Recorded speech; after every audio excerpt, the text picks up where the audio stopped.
Hey, what's going on, No Nation? It's CJ Wilson here with another episode of Dope Talk. We're going to go ahead and recap the Wake Forest road game. Road to 8-0 dominated win for the FSU Seminoles.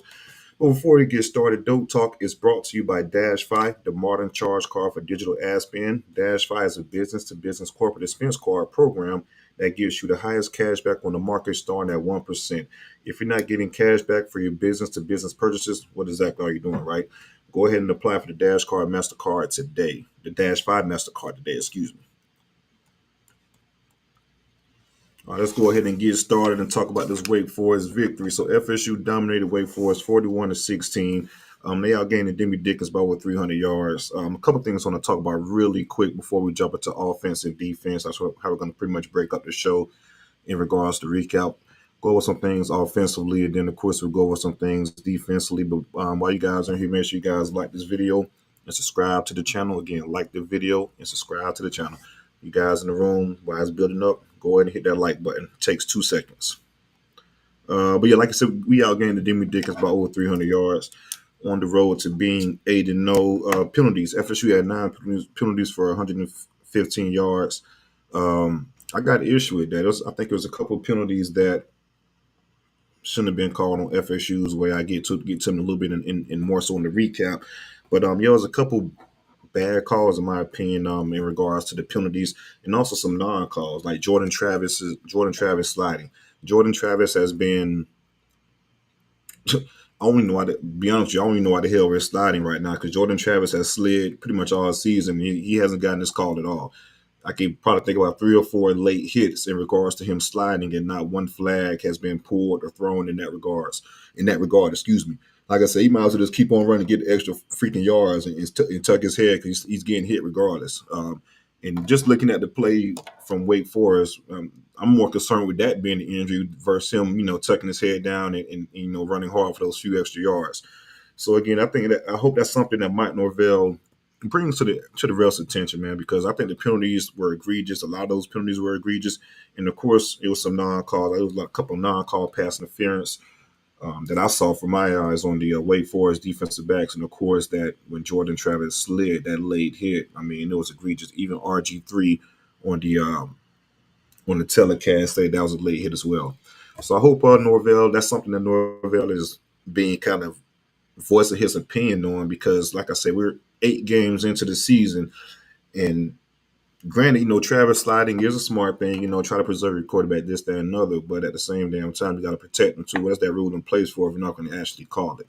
So that's one issue I had with the penalties, the ones that were called and the ones that weren't called. Jumping into the offense, we'll go ahead and start off with offense. Um, had 508 yards of total offense, and this is against a pretty good Demon Deacon defense that's been playing pretty well so far throughout the season. Granted, and I think this is going to be for anybody that plays us. And I said this for Duke as well. They haven't played offense as explosive, as athletic, as just as good as us, right? Just haven't seen it. So those numbers are, of course, I don't. When you talk about defensive numbers and teams playing good, that I think our offense is the exception to that rule. You go back to the Duke game, hell, they played similar athletes in Clemson and Notre Dame, but we know that Clemson or Notre Dame isn't FSU's offense from a talent standpoint and a play calling standpoint. So that's why I think just defenses in general just have a hard time doing things against the offense. And granted, our offense, it was some situations with the offense, where we got stuck in our ways and just weren't moving the ball for whatever reason during the series or whatnot. But still put up 41 points, extending our 30-point game streak to 14, which is the longest streak in the nation. I know FSU fans were talking about a complete, clean game and things like that. We 8 games, and I don't think we're going to get that complete, clean game where everything is just clicking on all cylinders. And also, that's just not really how football goes for the most part. You want to have the good outweigh out you want to have the good outweigh the bad. Excuse me. If you have the good outweigh the bad, hell, that equals wins, right?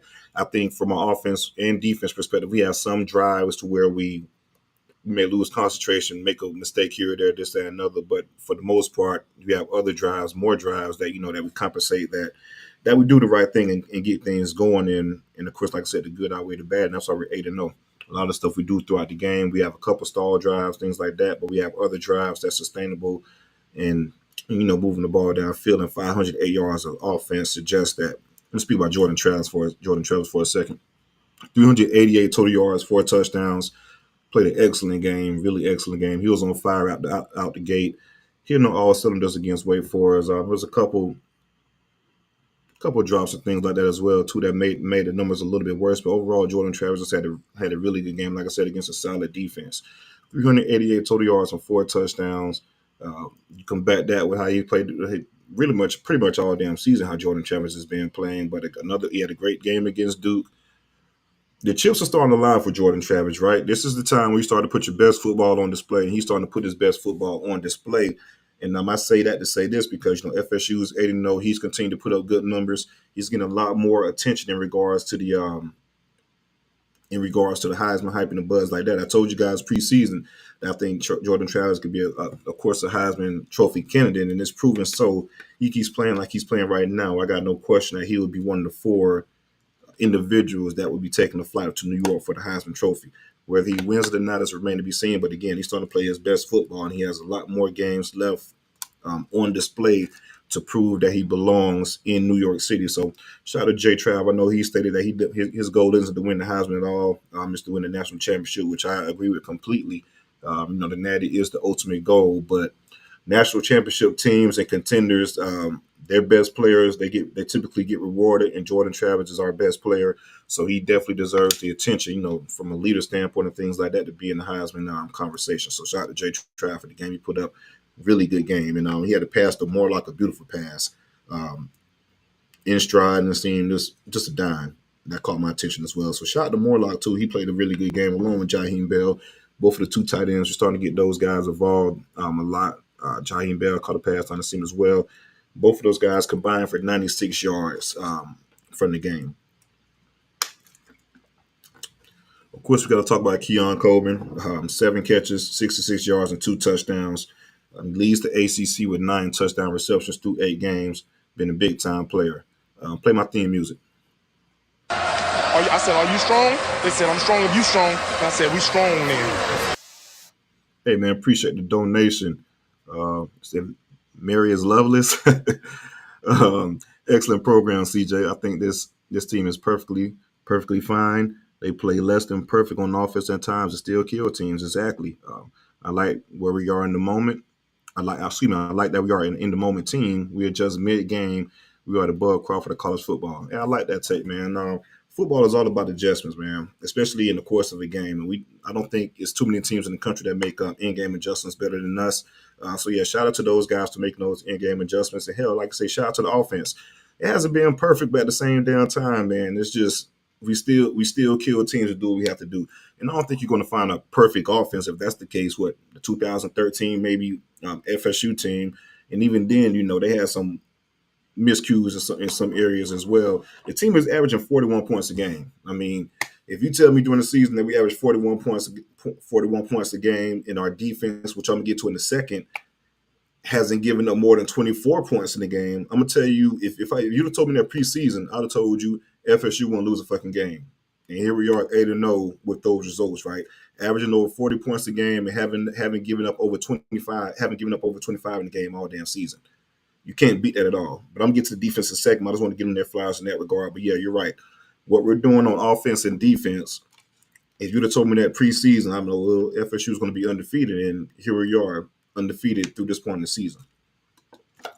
But yeah, Keon Coleman had a great day, and he had a great day against a pretty good quarter too. Kalen Seatbelt Carson, the cornerback for the Wake Forest Demon Dickens, who I think would be an NFL draft pick.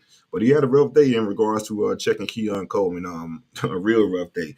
I think shout out to the timeline, AT had made a pretty good tweet in regards to a seatbelt. Said Keon Coleman is going to get a ticket for riding without a seatbelt. So yeah, man, he had a pretty damn good game against a pretty good corner in Seatbelt. Also, Seatbelt was holding a lot too, man. So that Seatbelt was definitely trying to do his job. But again, Keon Coleman definitely got at 7 catches for 66 yards and 2 touchdowns. Just a big time playmaker for us. Keytron Portier, I want to give him some flowers as well. Had 1 catch for 33 yards on a catch downfield, but he also had a touchdown catch that was negated by a holding call. And even I think that holding call was, to be completely honest, which I think that holding call was a little egregious. I don't think it was a clear cut holding call. I think it was a little BS. But nevertheless, he it was a great play into Moss on the receiver. Went over the top, head top, as the kids say, head top on the receiver, scoring a touchdown for like 50 or so yards. So of course they got negated, and we was like in the second and 20 situation due to the holding, and then we converted the second and 20 with Keon Coleman on seatbelt again, but they called a pass interference call on Keon Coleman, which I thought was a complete BS, egregious call. It was a lot of tick for tack on both sides, but the call of push off pass interference on Keon, I think, was a BS call, and we ended up getting, of course, second and 35 due to that, and pretty much that's a blown drive due to that situation.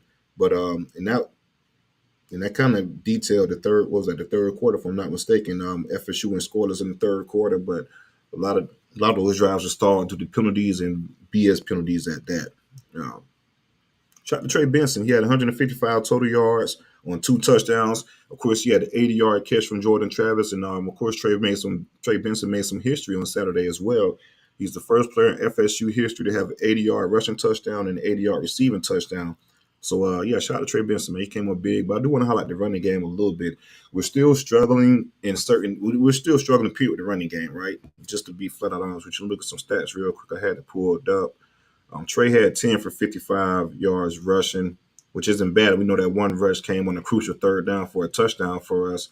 But overall, we're still not getting great push with the offensive line. That has to get better. We're in week 8, going into week 9. We got to get better. We had 126 yards rushing on 30 attempts. That's 4.2 yards per average. Not bad, but not great. We have to do better in that regard. And again, like I said, the Wake Forest defense is a pretty solid defense. But yeah, just overall, the run game hasn't been what we thought it would be for this upcoming season. But nonetheless, the offense, and like I said, what the fuck am I complaining about? Because at the same time, like I said, we're averaging 41 points a game, longest streak within the country as far as 30-point games at 14. We had to nitpick on certain things. This will probably be one of the things we'll nitpick on, and that's just the overall rushing attack. But again, there's more than one way to skin the cat, and Norvell is definitely finding those ways to skin the cat. In regards to running game, the natural running game isn't doing its job, but we do other things in the pass game that compensate for the run game. Quick passes to Jaheim Bell for a couple yards here and there, get a blocker going and get him out in the flats. That's technically a run play, but in essence, even though it's a pass, just how can I put this? It's a pass play with run game expectations. I'm not even sure how to exactly put it, but there's ways to kind of compensate for the run with the passing game, and Norvell and staff is doing that. But I do think we got to get better, but again, I think Alex Atkins will figure it out as far as the run game. I want to shift focus a little bit and talk about the defense. Yeah, the defense. A lot of y'all need to appreciate the love, man. Make sure you guys hit that like button. But a lot of y'all need to send your apologies to Adam Fuller. Like, seriously, a lot of you guys need to apologize to Adam Fuller via Twitter, write him a letter, whatever it may be. But a lot of the shit you guys were talking about for Adam Fuller wasn't justified at all, to be completely honest with you. Like I said, the defense, we haven't given up over 24 points in the game at all this season. At all. 210 total yards for Wake Forest. And 70 of those yards came on 2 plays. Wake Forest first scoring drive, they had a long run of 50 yards, and then really the next play after that, they had a pass play of 20 yards. So you take away those 70 yards and pretty much 2 damn plays and back-to-back plays from that 210 is even worse. So a dominating performance by the defense, really dominating. Really dominating. Wake Forest had 82 passing yards. 82 passing yards in the college football game. It was 6 for 16 for 82 yards, no touchdowns. FSU hasn't given up a pass touchdown in the month of October. The entire month of October, in 4 games, FSU has not given up a passing touchdown. So again, shout out to Alan Fuller. Shout out to Patrick Surtain, first year defensive back coach, who's done an amazing job from a developmental standpoint, coaching standpoint. Our defensive backs are pretty much night and day from the previous years that we have seen with defensive back coach Marcus Woodson. Um, and from a recruiting standpoint, I mean, you look at the guys he has committed. KJ Bolden, 5-star defensive back. Charles Lester, 5-star defensive back. Jamari Howard, he's going to be announcing his commitment pretty soon. I think FSU is in a pretty good spot with him. Ricky Knight, the third, 4-star cornerback. CJ Hurd, 3-star set. So again, he's done an amazing job recruiting in a short period of time, an amazing job developing in a short period of time. So give Patrick Surtain his flowers. Write Alan Fuller apology letter, whatever you got to do. But the animosity that you guys have for the defense, that shit needs to be cut out right here and there. Now, granted, we have some drives, like the drive I was just talking about, where we gave it a 50-yard run, a 20-yard touchdown.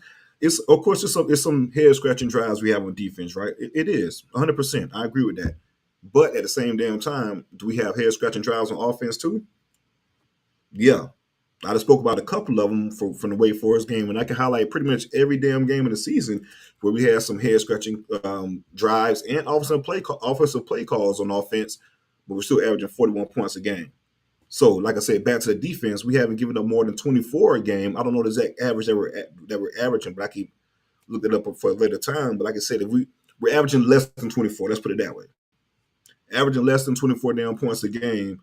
Get that same energy y'all guys give to the offense, give it to the defense for their flowers as well. Play my theme music. We got the best running back in the whole damn league. And we got a quarterback that's going to toss that thing. Shout out to my guy, Dr. Barry Pierre. What's good, CJ? Love dope talk. Question.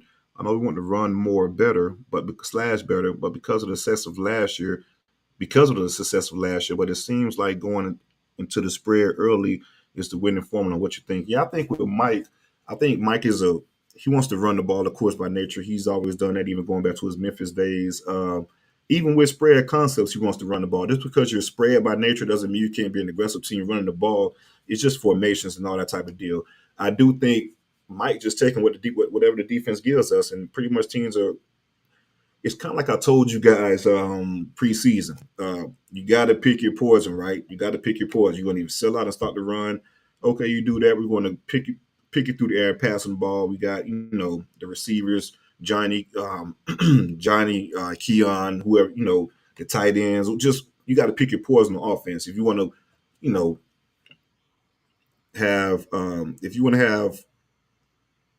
excuse me, sorry about that. If you guys want to have 7 in the box and have other guys cover 7 to 6 in the box and other guys covering due to the passing game, we can run the ball. But I do think we got to get better at the point of attack from the offensive line. But no, I don't think it's just we're going to pass the ball due to being in the spread. I just think it's just a formation. All of that shit is just by just formation design and things like that. It has nothing to do as far as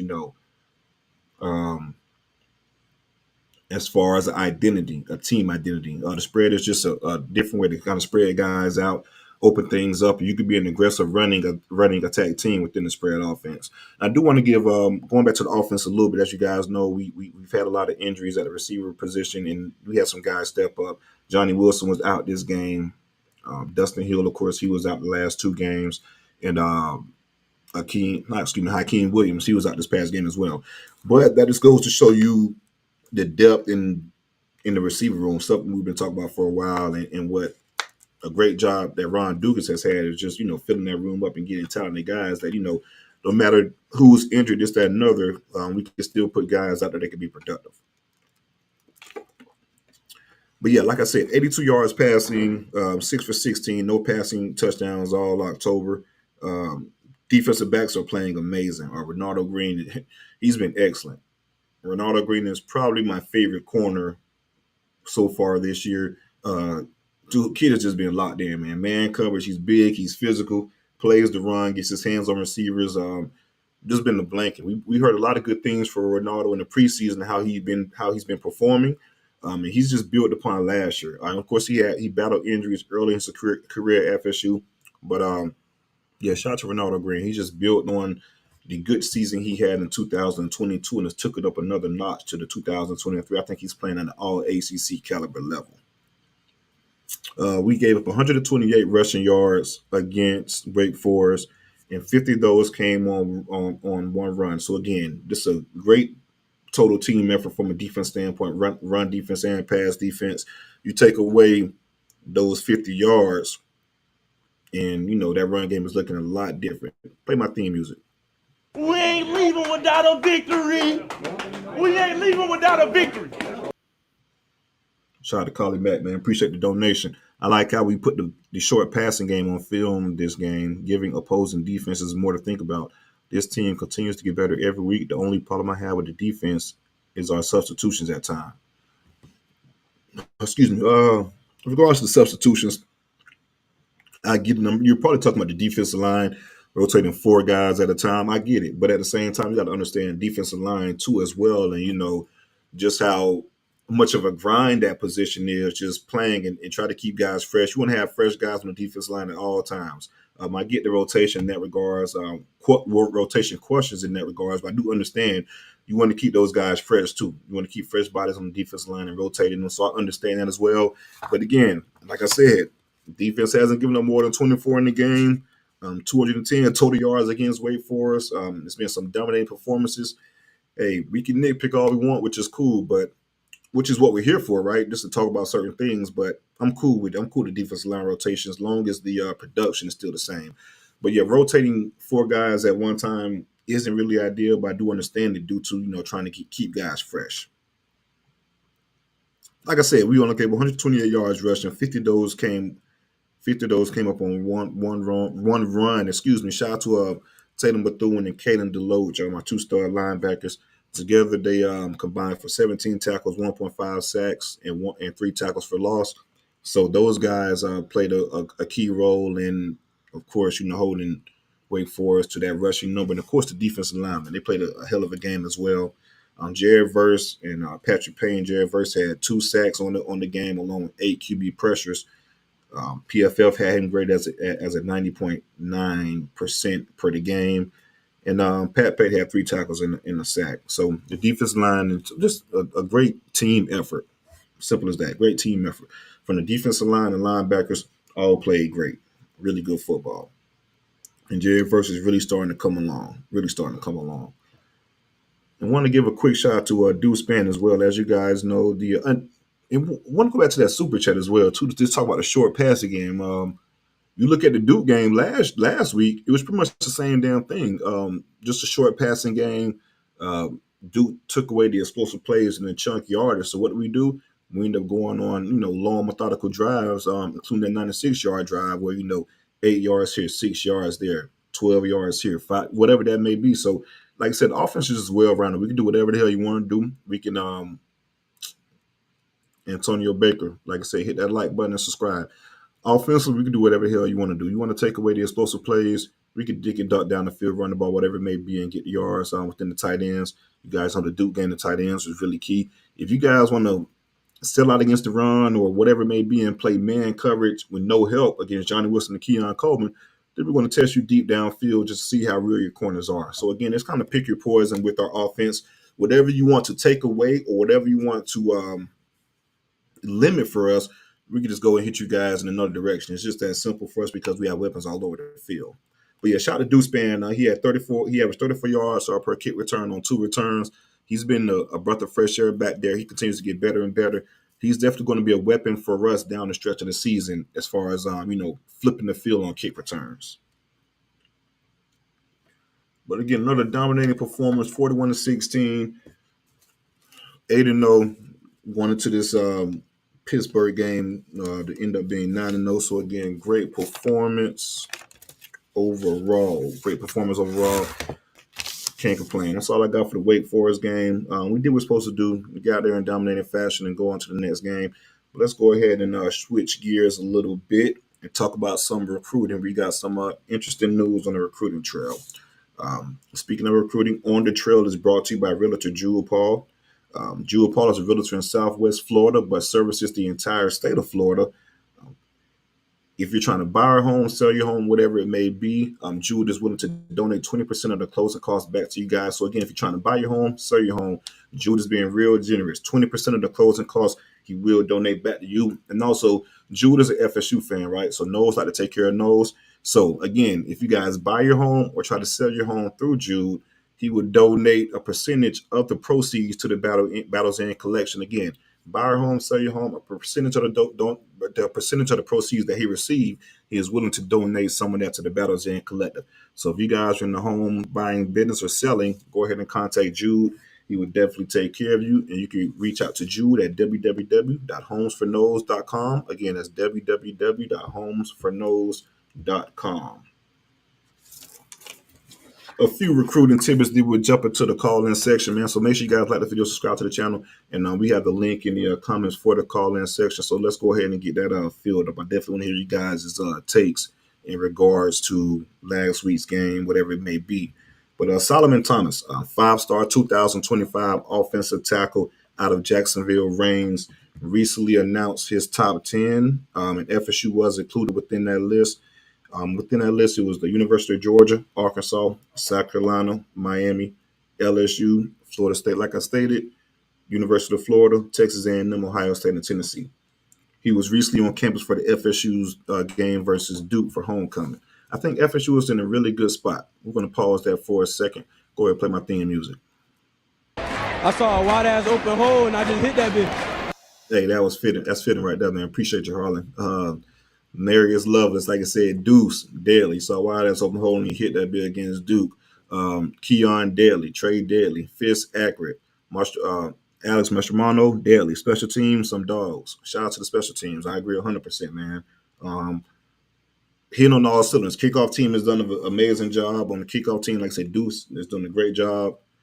Kick return, Keon Coleman fielding punts and doing something after the catch with the punt. Alex been amazing kicking. Fitz, he's been amazing this year, kicking 2 misses first field goal last week. But again, he's been nothing short of amazing, probably our most improved player on the entire roster. Shout out to John Pachua as our special team. Of course, he's a defensive ends coach, but he's a special teams coordinator as well. He's done an amazing job at FSU. If you guys follow Mike Norvell back at his Memphis days, special teams was a really key component to the Memphis Tigers and what they did. Mike Norvell and the Memphis Tigers led the country in kick return touchdowns during his tenure as head coach. So that is a point of emphasis and has been a point of emphasis for Mike Norvell in that special team. So very good point. Yeah, so jumping back into the Solomon Thomas recruitment, 2025 kid.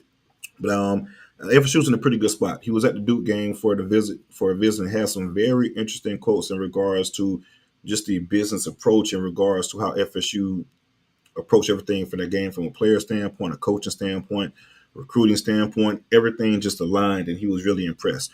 I think FSU and Georgia are probably the 2 top teams within this recruitment. I think those are the teams that stand out the most for us, Solomon Thomas.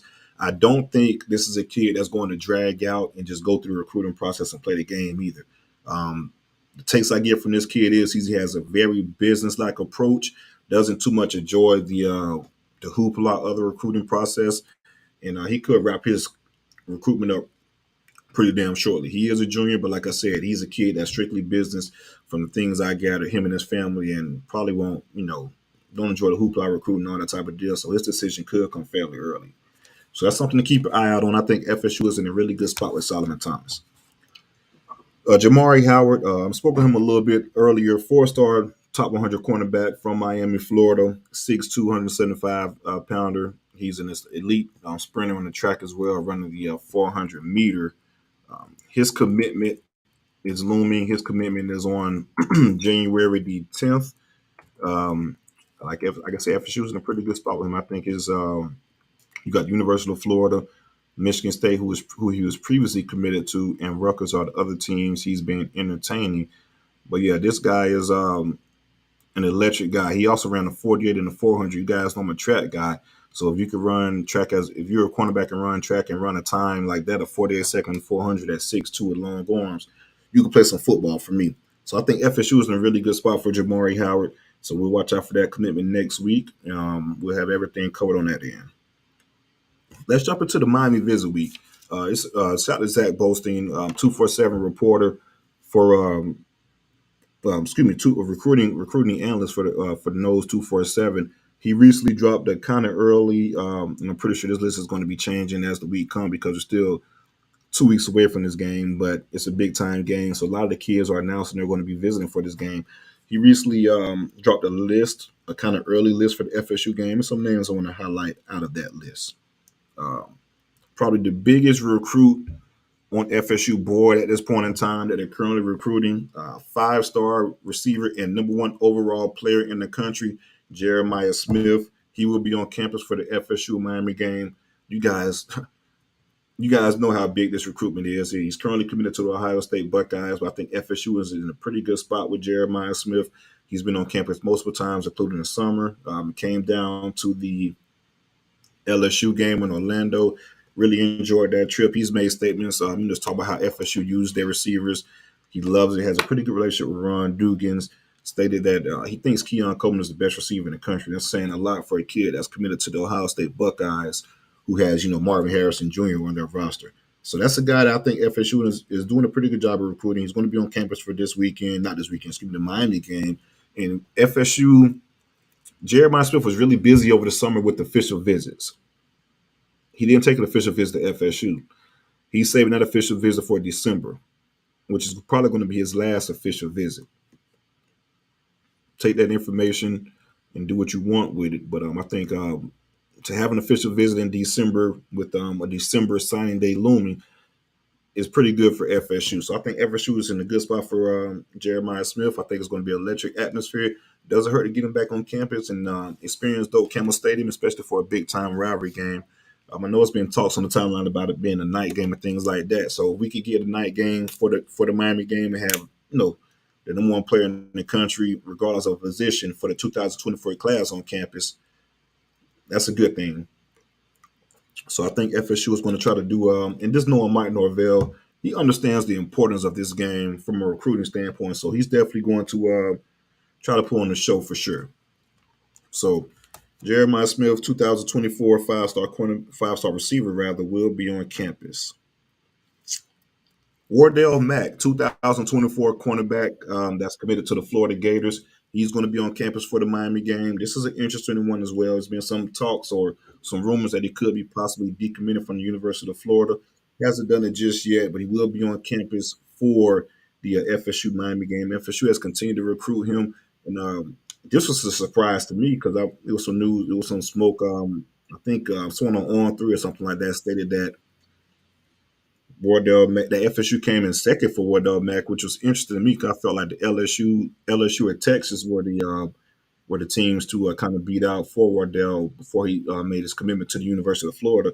But to hear that FSU was that close, that kind of surprised me. So that's something to watch out as well, especially with Jamari Howard possibly committed to FSU the day before the Miami game. So I don't know. We'll see I'm not sure how many defensive backs they're trying to take this class. It'll be interesting to see how that plays out. If a kid like Wardell Mack was to decommit and want into FSU, it'll be interesting to see how that plays out down the stretch. And speaking of defensive backs, this is an interesting one as well. I was kind of surprised when his name popped up. 2024 defensive back out of Mainland, out of Daytona Beach, Mainland. Zay Mincy will be on campus for the Miami game. This is interesting to me as well because FSU was in his top 5 teams. He did take an official visit over the summer. And I think he made it for the LSU game as well in Orlando. But I thought that we kind of faded as far as recruitment. I thought Alabama and even Miami, to be honest with you, were the teams that was kind of in the lead for him. And that may be still the case. I think maybe Zay could be a Miami lean or something like that. But hell, he could be coming to this game just to see the Miami Hurricanes. You never know. But he could definitely come to the game and watch the Miami Hurricanes get their ass whooped and see a packed Doak Campbell Stadium and see how our defensive backs play and that cool some things. But I don't want to get too excited about Zay. I do think that's trending in a different direction. But to get him back on campus for this game was pretty interesting to me. You never know, man. I do think it's going to be an electric atmosphere. Things could change. But that's another defensive back we're talking about. We say Jamari Howard, Zay Mincy, Wardell Mack. I don't know how all of those guys factor into the 2024 recruiting class, but it's a good problem to have. Elijah Moore, 4-star receiver out of the Maryland area that committed to FSU. He will be on campus for the game. Play my theme music. Florida State, your brothers, your team, your heartbeat. We some dogs. We ain't no puppies. Appreciate the love, DJ Ferg. Keep doing God's work, CJ. I'm gonna keep doing it, man. Gotta spread the gospel to y'all. Gotta spread the gospel. Go knows. But yeah, Elijah Moore, 4-star receiver commit out of the Maryland area, 6'4", physical guy. FSU beat out Ohio State Forest Services. It's good to get him back on campus. Very good to get him back on campus. He was down for the LSU game, but you want to have your commits on campus and around campus. So to have him here for his, I think this will be his first, if I'm not mistaken, correct me if I'm wrong. If I'm wrong, forgive me. I think this is his first visit to FSU for a game. So it's going to be interesting as well to have him on campus. Landon Thomas, uh, 5-star, 4-star. I think he's a 5-star still in my eyes. Tight end commit. He will be on campus again. I know a lot of FSU fans are kind of panicking and worrying in regards to Landon Thomas, his commitment to FSU because he hadn't made it to a game thus far in the season prior. So this is back-to-back games for him, home games. Came to the Duke homecoming game. We'll be back in town again for the Miami game. Orlando Blunt, the 5-star defensive tackle commit that we recently flipped from the University of Miami. He will be back on campus for the game. He was on campus for the Duke game for homecoming. And, of course, that Sunday after the Duke game, he ended up flipping his commitment for the Miami Hurricanes to the Florida State Seminoles. He will be on campus as well. And like I said in my recruiting video, if you guys haven't checked it out, go ahead and check it out on the Dope Talk page. We went more in depth in regards to the Mono Blunt flip, but he is reclassifying to the 2024 recruiting class and will be enrolling on campus in January. So big time get for FSU and big time news in the flip and reclassification. 3-star defensive tackle Denaz White out of North Carolina. He will be on campus as well. This is an interesting one. I like this kid a lot. I know he's been getting a lot of attention down the stretch. I think even the University of Miami just recently offered him, but he'll be on campus as well. I know FSU wants to get another defensive tackle in the fold, whether it's White or Artavius Jones, the 4-star defensive tackle committed to Miami from Bluntstown. So they're looking to get one more defensive tackle within this class. And of course, KJ Bolden and Charles Lester, they'll be on campus as well. Good to have those two pillars within the recruiting cycle on campus. Last two kids I want to cover. And shout out to Mandarin. I told you guys a long time ago, FSU is pretty much going to get anything they want out of Mandarin for the foreseeable future. Shout out to James Coleman, former FSU fullback and running backs coach for Mandarin. But yeah, 2025 5-star receiver.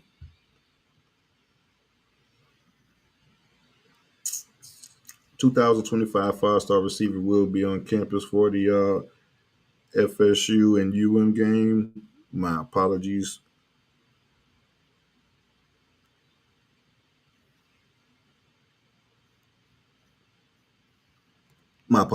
Jamie Finch, 2025 5-star receiver from the from my man and will be on campus for the game. This kid, he's committed to Alabama, but like I said, he's 2025. The FSU continue to do what they're doing in regards to recruiting him and making him a priority. I think they're still in a good spot and they'll end up flipping him at some point in time. I don't know when, but I think it's going to happen, especially how we use our receivers in relationship he has with Dugans and FSU winning, right? I think we'll be good to go. And also, 2024 offensive lineman Derek Plass, another University of Miami commit. He's from Mandarin as well. He will be on campus for the Miami game. He's been on campus a bunch this offseason. Well, not offseason, this season rather, for games. So that's going to be a guy to watch out also leading towards signing day because he's been on campus a lot. So Derek Plass, University of Miami offensive line commit, he'll be on campus again as well. That's all I got for On the Trail. It's going to be a pretty interesting week for Miami. Pretty interesting week. But let's go ahead and open things up from a caller's perspective. We got anybody lined up? Cole, what's good? Talk to me, baby. Hey, what's up, man? I just got to say it's a joyous time to be a Seminole. You know what I mean? I've been riding this thing since Casey Weldon. You know what I mean? And the world just a little better place when the nose on top. You know, doing good. But first thing I like to say, man, I kind of like want to apologize to Mike Norvell because when he first came aboard, I wasn't with it. You know what I mean? I was like, man, we getting these small school colleges. I mean, these small conference USA coaches and stuff. And I thought like, you know, we needed like a big name. I really ain't know who he was out of Memphis. I thought we needed a big name to turn things around after the what we had went through with Willie Taggart. You know what I mean? No, I mean I understand 100%. A lot of people had those same sentiments as well. They didn't really know too much about damn Martin Norvell from a can of paint, and just like you said, we went, the route with kind of Willie Taggart and things like that. Just wanted a guy to kind of bring us back to prominence because we was in a bad situation, right? But for me personally, man, like I followed Memphis football a little, probably more than others because my dad played for the University of Memphis, so I root for the Memphis Tigers a Right, little bit due to that. And seeing that, and I'm telling you, man, Martin Norvell he was fucking amazing, bro. The stuff he did at Memphis and taking that program to new heights, bringing college game day, and just the people around the Memphis program, they hated for Mike to leave. They had nothing but glaring reviews for Mike. So I knew he was the guy, and also Mike was 39 at the point when we hired him. Mike right, hasn't even hit his prime yet. Like he's right. that's the crazy part about it. Norvell hasn't even hit his prime yet. So I think FSU's gonna have to up the bag a little bit, which they will. But I think we're in a very good spot because he could be our head coach for a very long time. Right, right. And another the other thing about our team, man, people got to realize, man, like we are top 15 in scoring and in defense. Like, you know what I mean? We go score 30, but you ain't go score 30. And I feel like we can do that against anybody. Facts. You know, I feel like we go score 30 against anybody. Michigan, Ohio State, line it up. Georgia, we can score 30, but I don't think they can score 30 against us, man. You Nah, know? that's the And thing, bro. I agree 100%. LSU scored 24 points. Well, hell, LSU scored 17 points, minus that garbage time touchdown to give them 24. And they're the most explosive fucking offense in the country. They're leading the country in scoring right now. Nobody can stop right, them. I'm telling you, man, how our offense right, is playing right, and how our defense is playing. I don't, like you said, bro. I don't know who can really stop that. To be honest with you, right. I mean, we souped up, man. I mean, we got Coleman out there and Johnny come back. He out there. Okay, you go play a 2-high shell. Okay, you play a 2-high shell. What we go run your ass out of that? We go run the ball. You know, and we gonna make a one-on. We gonna make you drop a safety down. We gonna make you do that. How can you stop it? you Then you can't, got the tight man. end. Right. Then you got tight ends. Then you got more running backs. Like, man, we souped up, man. People just need to enjoy it, man, for real. I agree We, 100%. And then you got running backs who catch the ball out of the backfield. So it's so many different dynamics to the offense in which they can kill you at. So like you said, if you try to take away one damn component, we come back and kill you with the other one. It's just that simple. It doesn't matter to us. You just let us know how you want to do it, and we're gonna do it. right, right. And then the other thing, what the man was commenting about, like the short yardage. You know what I mean? They were sitting down in zone, little short pass, little stick routes. You know what I mean? Duke couldn't stop it. Duke couldn't stop it in that zone. We got zone beaters, we got man beaters. You know, you don't know what to do. And the coach from Wake Forest already say, he like, man, they got an all-star team, man. He won line 100% All-Star team. I think Dino Babers pretty much said something similar. If you guys go back to the damn Southern Miss game from game one, people thought he was kind of trolling, but that coach said this is a national championship team right here. Like, Right, simply put. right. I mean the top teams that they hyping up, Georgia, Ohio State, they got quarterback problem. They bringing in new quarterbacks. You know what I mean? That's gonna be a bound for a mess up. You know what I mean? Ohio State ain't really got no offense with their quarterback. Georgia got a new quarterback. You know, Michigan ain't played nobody. I believe we could go in there and wreck shop, man. Ain't nobody believing in us. But I know we balance, man. We top 15 in offense and defense. And I think we going to the dance, man. I think we going this year. I really believe it, man. No, I agree, man. I think we definitely in a great position to do it. We just got to go ahead and do it, man. But they've been doing it so far. 8 games through the season, we got to, of course, finish it out. But like you said, bro, we're in a very good damn spot to compete for it all, bro. You look at the rest of the teams. I don't think it's a clear cut. You know, it's been years past where, like Georgia, for instance, where we just knew Georgia was the damn best team in the country. We just knew Right. LSU was the best team in the country. We just knew certain teams were the best team in the country. But with them teams, what they had great quarterback play. Mm-hmm. These teams, Ohio State, Georgia, they ain't got great quarterback play no more, man. They just breaking them boys in. I'm looking at it. You know what I mean? Ohio State barely winning. Michigan ain't. I don't even know who Michigan like got the easiest schedule I've ever seen in my life. You know,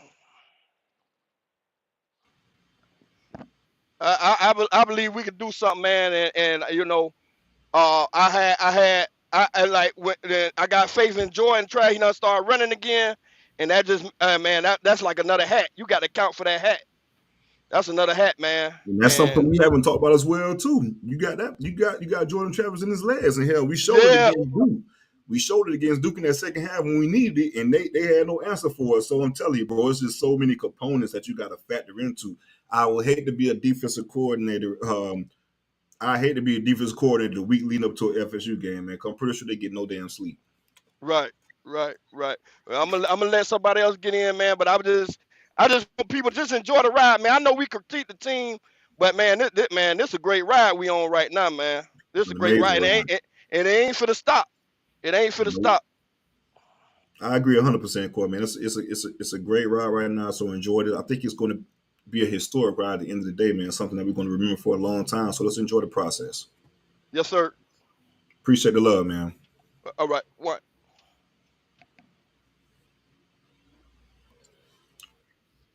Ron, what's good, bro? I know I missed you last week, man. Talk to me. What's up? What's up, CJ? Can you hear me? Yes, sir. Yes, sir. Hey, man. So, I've heard you and James really touch on the fan base and how ungrateful at times that as a fan base we can be, man. But man, I had to get this off my chest, man. What is it gonna take to make some of these fans happy? Right. Not satisfied, because I think we all kind of agree at the end of the day that the trajectory this season's on. I think satisfaction would be a national championship, right?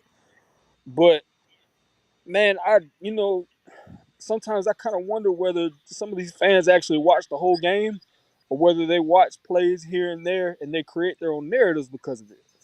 Um, and I was kind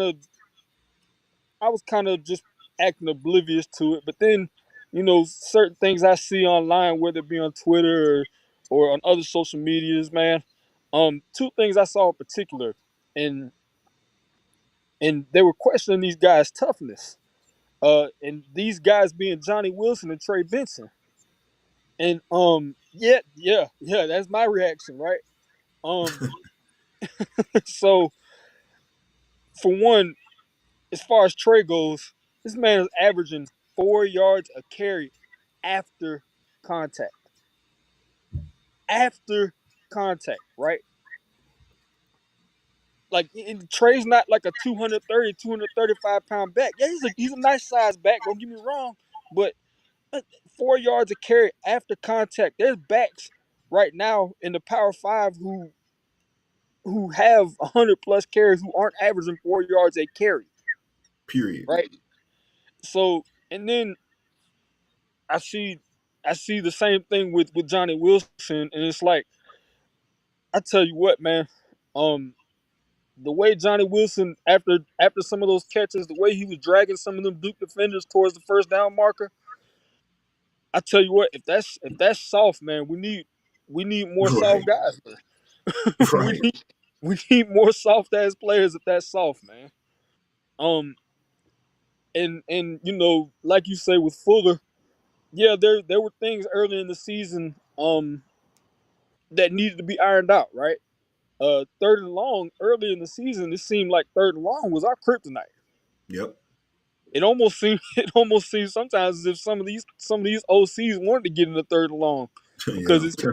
it seemed like it just wouldn't. And I would start losing confidence myself. But when you look overall at the totality of what's being done, they're giving up I what has to be well under 20 points per game now. Second half, this is the first touchdown we've allowed in the second half this past game in the whole month of October. That's a whole month, a whole fucking month where we don't allow a touchdown, Bro, it's right? amazing, man. I'm telling you.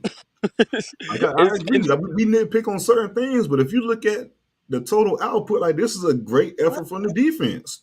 right. And another thing, man. another thing, as a guy who played defense pretty much almost my whole life, um, I get that we want to unleash these Ferraris that we have sometimes at linebacker, defensive, and in secondary, things like that. But part of part of being a well blitzing team is the element of surprise. Where is it going to come from? When is it going to come Hmm. from? And things like that. In that Clemson game, let's not get it mistaken. If Adam Fugler doesn't call that blitz with Kevin DeLoach at that point in time, where he called it from and things of that nature, and Kevin DeLoach doesn't get home and force that fumble, we don't win that game because our offense was non-existent up until probably the middle of the fourth quarter, I right? agree 100%. And also, you So got to realize too, Clemson was driving that drive too. They was mm, driving to score. absolutely, absolutely, no question about it. So, like, I get it. it. As fans, there is a line that we They have to want walk. everything to be perfect. As fans, they want Right. everything to be perfect. They want tackles for loss every damn play, picks, this, that, and the other. But you got to understand, man, that's just not how the game of football is played. And you got to Nope. understand too, the teams are playing. These are P5 scholarship athletes as well. I'm trying to They got tell some you. good players, and they're gonna have some drives. It's like I tell my Pop Warner team, they'll get down on one play. So one bad player happened, they'll get down on it. But at the same damn time, bro, the game of football is played within multiple plays. The more good plays you have, if you have more good players than bad players, you win the damn game. And that's all we can ask for. Keep putting forth the good plays and things like that. Yeah, bad players are going to happen. Let's move forward to the next damn play. And that's something this team does a great job of doing in regards to that. And that's just moving on to the next play and playing football. Don't let anything pretty much phase them. Yeah. Just one more thing, man. Before I sign off, man. Just man, a lot of these fans, right, including myself, our dreams were to play Division I football, right? So if you don't think for a second that shit's gonna go wrong every now and then because the other guys have scholarship players as well, right? Some of those guys highly recruited guys. Some of those guys could have came to Florida State. I'm trying to tell you, man. Like So, we talk about the percentages, man, of being it's only a select few that actually had the opportunity to play on that level. hmm no question about it. So, man, just at the end of the day, man, fans just enjoy it. Just enjoy it, man. We're getting to look at something that we don't see every year. We have a quarterback who's thrown 2 picks all year. He's a Heisman contender. I don't care what some of the other fans say. There's not 5 other quarterbacks right now in this nation playing better than Jordan Travis, in my opinion. When you look at the record, you look at things like that, you look at what he's done in clutch situations, and man, I look to me, Jay Trav has a chance to be in New York. So, with that being said, man, I'm gonna let y'all vibe, and y'all have a good night, man. I appreciate y'all for having me on and Go Noles. Appreciate the love, Ron, man. Go Noles, man. I catch up with you. Yes, sir. All right, make sure you guys like the video and subscribe to the channel. If you got any super chat questions, go ahead and hit us. We got the FSU celebrity with us, Big Game James. 36 was good. My thing off the mute. Yeah, you off mute. Talk to me. You What you got me got? on mute. No, You can hear I me? can hear. Yeah, yeah. Oh, okay. I thought it was on mute. My bad. What's good, bro? Nah, man. Good stuff, man. See you still doing your thing, bro.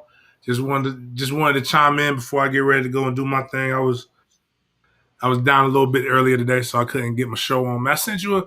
They won't let me super chat you, bro. It won't. So What's I the had to issue with cash. it? I hit you on the Apple Cash though. Oh, appreciate that, my brother. I appreciate that. Yeah. No, well, first of all, let the people know. I appreciate that, Harlan. But let the people know where they can find you at and what you got going on with your show that's about to pop up. Whenever you're done, we're gonna get on it. I know Chris did something to himself, so We're gonna do on Big Games BS, part of Den Media Group. Go over there, check that out. And hit the subscribe button. Once we get to 4,000, we're gonna give away $400. And it's just gonna be vibing. Basically, we're gonna do my show today. We're gonna get into FSU, same stuff that you're doing a little bit. I already did my my recap. I'll do tomorrow. I'll do my film breakdown. So we'll go over the video on the condensed copy, so that everybody can kind of, get educated. I think what was my man name was Ron was just asking Yeah. what it's going to take for fans. I think education is what it's going to take for some of y'all, and then some of y'all still going to be hard headed. And I'm cool.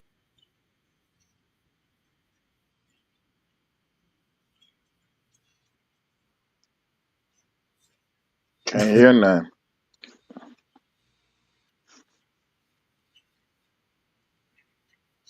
He did.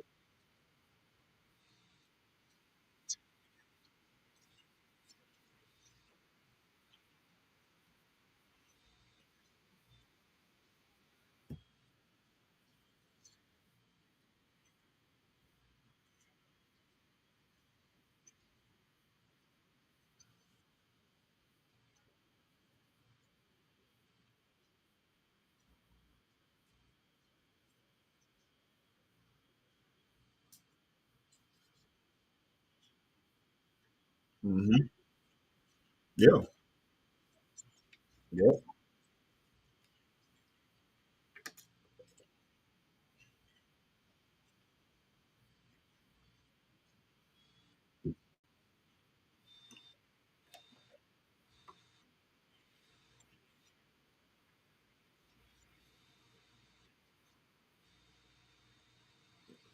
They say they can only hear me. Try to refresh and get back in.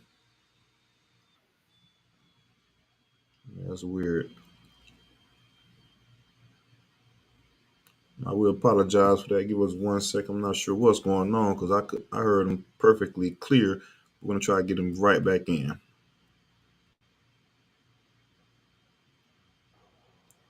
All right, 36. Go ahead and say something. Let us know if you can hear him.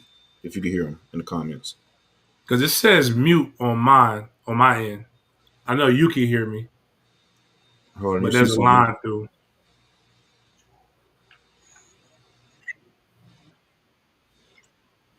All right, yeah, we All can right, hear you now.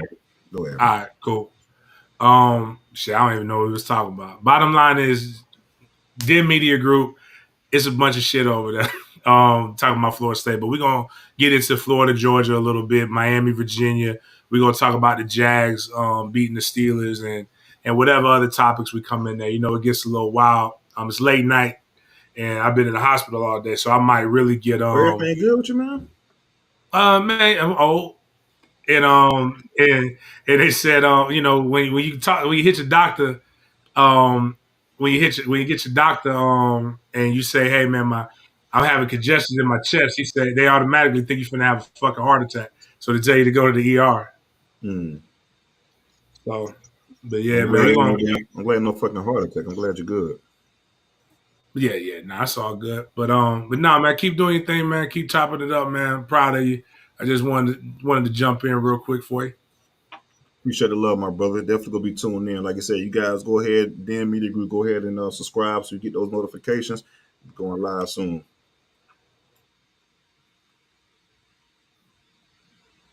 All right, let's see who we got next. And what's good? Can you hear me? Yes, sir. Well, shit. Let's ask the fans first. Can you got comments? Can you guys? I Can you can't guys hear hear. me? Can't hear nothing. You can't hear me? I can't hear nothing. I don't know what the hell's going on.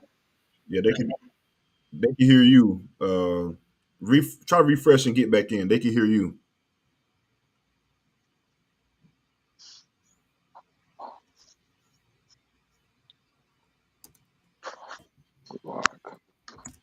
I'm sending you a message off to the side.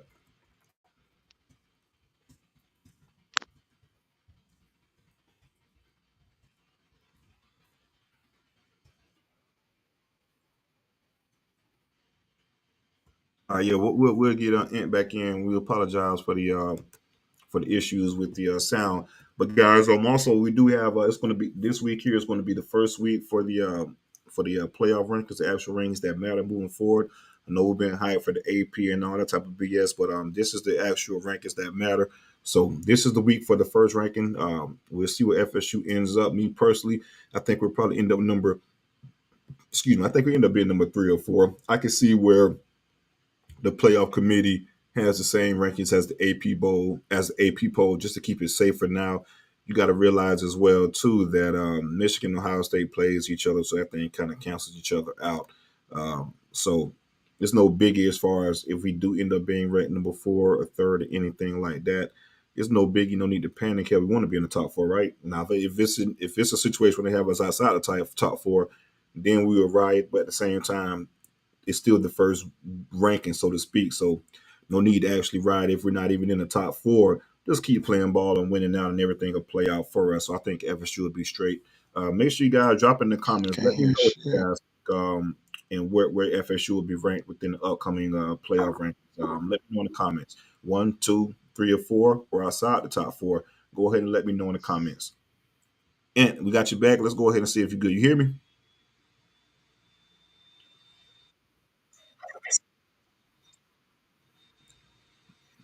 Yeah. Yeah, I'm not sure what's going on, Ant. Can't hear you right now, but we'll try to get it figured out. But again, like I said, let me know in the comments what you guys think the FSU would be after this playoff selection committee show. I think it's tomorrow on Tuesday. We'll see exactly where we'll be ranked. Let me know in the comments. Ant, you hear me? You there? Nah. We'll probably just have to move on from Ant this week. Not sure what's going on with the audio on his end. Make sure you guys like the video, subscribe to the channel if you guys want to go ahead and join in and get your takeoff for this upcoming week and give your call in opinion. Go ahead and do that. The link is in the comments. I'm not sure what the hell is going on with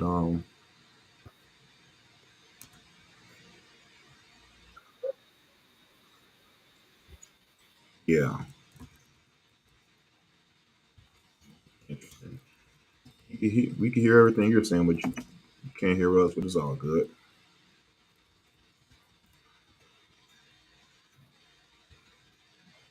We don't have anybody else within. Yeah, he said he can't hear us. Gotcha, all good. Yeah, if we don't have anybody else that wants to go ahead and join the show, we're going to probably go ahead and end this pretty soon. Again, we got a healthy number of people in here, around 120. Go ahead and make sure you guys like this video, like the video. It takes 2 seconds to like it. Appreciate the love.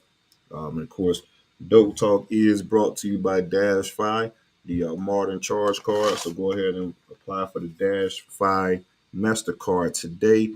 And of course, the recruiting information is brought to you by Realtor Jewel Paul. Shout out to Jewel for all the work he does for the Noles. Again, make sure you guys like this video and subscribe to the channel. And again, like I said, this is the first week for the actual rankings that matter.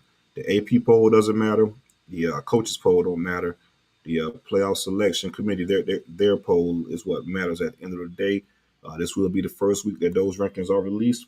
Let me know in the comments where you guys think FSU will be within the first poll, whether it's 1, 2, 3, or 4, or outside the top 4, which would be egregious, but nothing to panic about. Still a lot of football to be played. Ohio State and Michigan, they'll cancel each other out. FSU keeps winning. It really doesn't matter where they're ranked right now. If they keep winning, without a doubt in my mind, I think we'll be in that top 4. But I definitely hear you guys' opinion on that. Let me know in the comments, and we'll be back pretty soon with the preview of the not Wake Forest, a preview of the FSU versus Pittsburgh football game that's upcoming Saturday. Go Noles.